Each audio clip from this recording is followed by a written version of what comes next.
आई, आपल्या लग्नातला भात कसा होता हो? लग्नातला भात छान होता. तसा भात बनवू का आज? नको, व्हेज बिर्याणी बनव. चालेल. सर्वप्रथम मी लसूण सोलून घेतला, त्याच्यानंतरून 7 ते 8 कांदे कापून घेतले आहेत.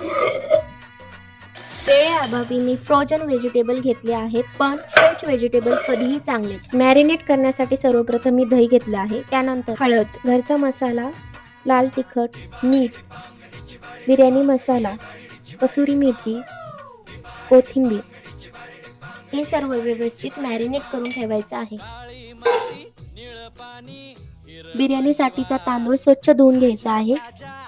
मी इथे अर्धा किलो तांदळासाठी 2 तांबे पाणी घेतलेलं आहे. फ्लेवर येण्यासाठी इथे मी खडे मसाले, लिंबू आणि मीठ टाकून घेतलं आहे. पाणी उकळल्यानंतर खडे मसाले काढून घेतले, त्यानंतर तांदूळ सोडले.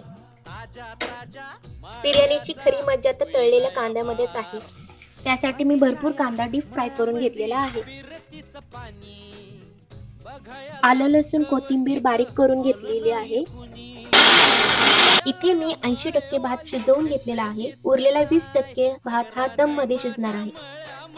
इथे मी साजूक तूप घेतलेला आहे, त्याच्यामध्ये कांदा टाकलेला आहे, आलं लसूण कोथिंबीर पेस्ट टाकून परतून घेतलेली आहे. त्याच्यानंतर मॅरिनेट केलेला जो व्हेजिटेबल्स आहे ते चांगले टाकून शिजवून घेतलेला आहे.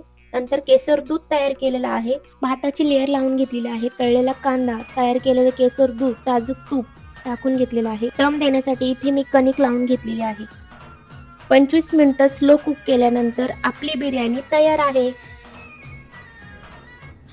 कृती आणि साहित्यासाठी व्हिडिओचा स्क्रीनशॉट घ्या. व्हिडिओ आवडल्यास लाईक, फॉलो, शेअर करा.